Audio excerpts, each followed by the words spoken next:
What? What's going on? No matter how many times I try, my apartment key won't work. I've just returned from a business trip and find myself completely locked out. I try to reach Randy, who should be home, but there's no response. Peeking through the keyhole, I see that the apartment is empty. I'm sure I'm at the right place, so what's going on? Where's my stuff? Where did Randy disappear to? Panicked, I rush to my in-laws' house, and there is Randy. As soon as I arrive, Randy looks at me and says, "Who are you?" Speechless, I watch as Randy smirks triumphantly. I could never have imagined the ending that awaited me. My name is Sharon, and I am 32 years old. I am a working housewife living with Randy. We've been married for 3 years. Randy was originally a colleague at work, and we were fierce competitors. He was a good rival, but also my biggest supporter. It didn't take long for us to start dating, and we got engaged after a year. But there was one thing that worried me about getting married. It was something Randy said as we were about to register our marriage.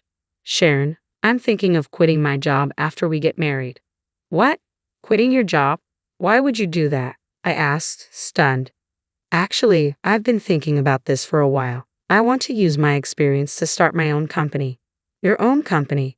"Yeah, I want to start a business and do something bigger. So please let me give it my best shot." He bowed his head, and I could see the sincerity in his eyes.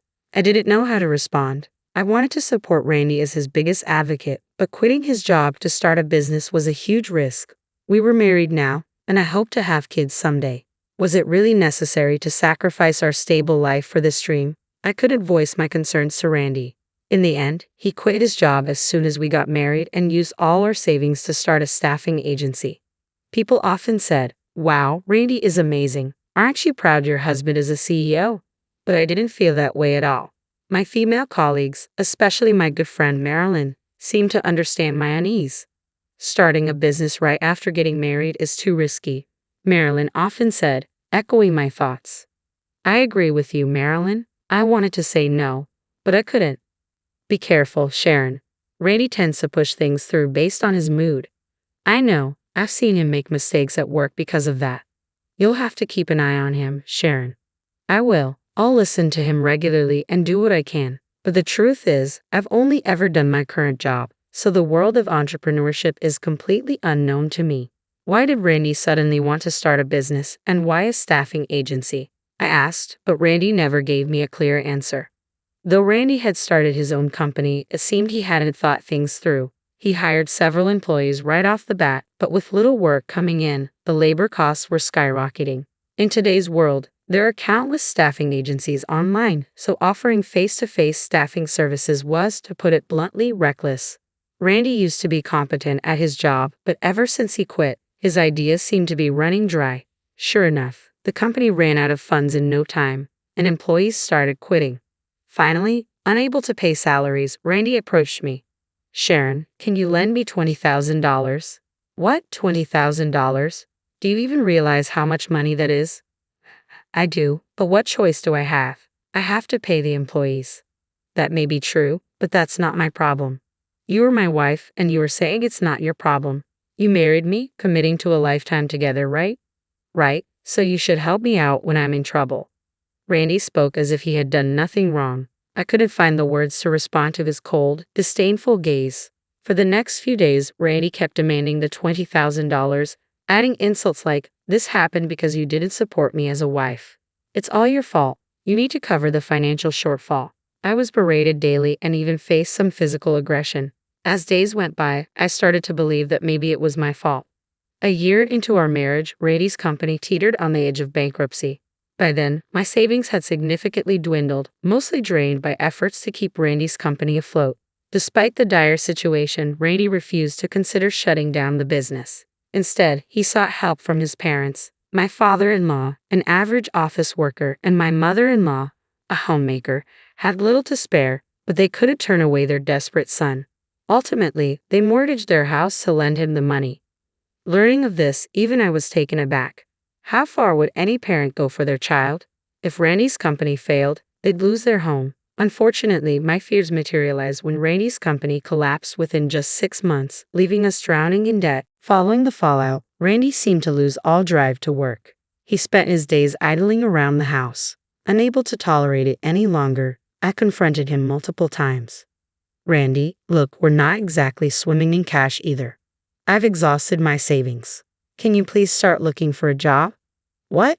How can you be so heartless? I'm devastated after losing my company. This is not the time for that. We owe money to your parents. They'll be fine. Their house is collateral. Do you even understand what that means? If things continue like this, they'll lose their house. It doesn't matter to us. My parents are old. They might as well be useful for once. I can't believe this. I never thought you'd be this kind of person. From that point on, cracks began to appear in our marriage. It's been about 6 months since Randy's company went bankrupt, and he shows no signs of finding a job. He's doing day labor once a week and spending all the money on himself. I've been dipping into my savings and cutting corners to make ends meet. Then one day, during a break at work, my mother-in-law called. Ah, Sharon, sorry for the sudden call, but I need to talk to you. Hello, mother-in-law. What's going on? Could you lend us some money? If we can't pay back the loan by the end of the month, we lose our house. It seemed my worst fears were coming true.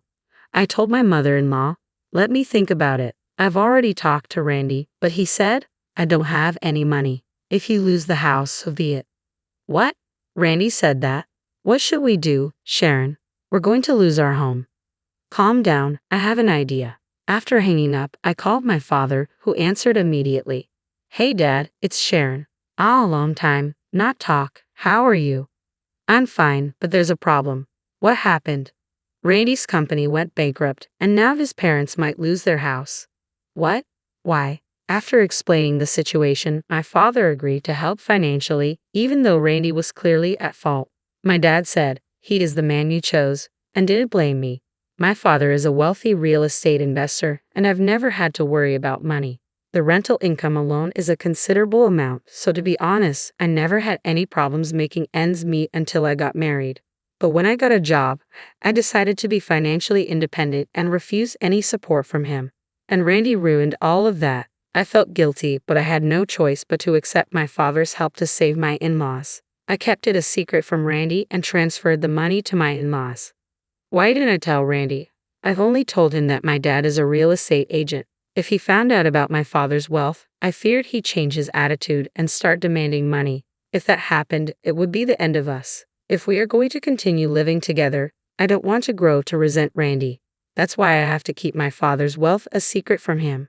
To avoid hurting my beloved parents and in-laws, I chose to continue my relationship with Randy. When I told my mother-in-law about my father's financial help, she said, Are you sure? You and your father saved us. It's fine. I'd rather avoid any unnecessary drama. All right, if you say so, we'll pay back the money, even if it takes time. Don't worry, I'll help with that too.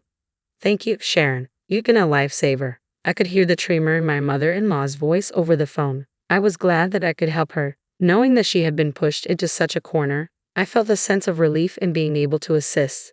But Randy's behavior was deteriorating. He was increasingly absent from home, and when I asked where he was, he retorted with, None of your business, yet he still demanded money for groceries. Then, I had to embark on a business trip for 3 days. I was worried but also relieved. 3 days without seeing Randy's face. I had married him out of love, but now his presence was a burden. 3 days later, I returned from my trip. From the airport, I headed home with a gloomy feeling.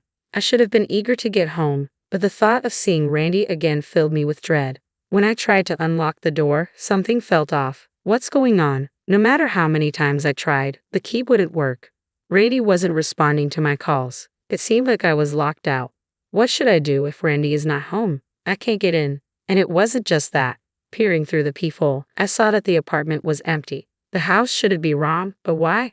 Where's my stuff? Where did Randy go? Panicked, I forgot to call the management company and called my parents instead, but they didn't answer. So, I decided to go to my in-laws' house where I could also give them the souvenir I'd bought. When I arrived, Randy was there. Randy, what are you doing here? My mother-in-law spoke first. He showed up out of the blue, asking to stay for a few days. What, Randy? What's going on? I couldn't get into our apartment. Randy chuckled and looked down at me. Who are you? I was at a loss for words, but Randy wore a smug grin on his face. Still, I mustered the courage to speak. What are you talking about, Randy? What about the house keys? Isn't it obvious? I've already moved out of that house. What? Oh, and by the way, we're already divorced, so we are nothing to each other now. I've got a new girlfriend, so you should just go. A new girlfriend? Caught off guard, my mind went blank as Randy shoved his phone screen in my face. There he was hugging the young woman, both of them smiling happily. In that moment, everything felt meaningless, and I lost the will to think. Fine, whatever. This marriage was over a long time ago. I slumped to the floor, and Randy looked down at me, grinning. Then, with a loud smack, Randy fell to the ground. His mother-in-law had slapped him. What? Mother, what are you doing? What have you done, young man? What do you mean, what have I done? I just left a useless wife, and I'm planning to marry my new girlfriend. His mother-in-law started to tremble, her face turning red. Randy, do you really not know that you have this life because of Sharon? When your business was failing and this house was about to be foreclosed, Sharon asked her father for a loan. My father-in-law did what Randy was visibly shocked, probably never expecting this. His mother-in-law didn't hold back. And yet you, how much trouble do you need to cause others to be satisfied, Randy? Even your mistress grew tired of you and disappeared. Serves you right, this is the fate of a man who lived only for himself.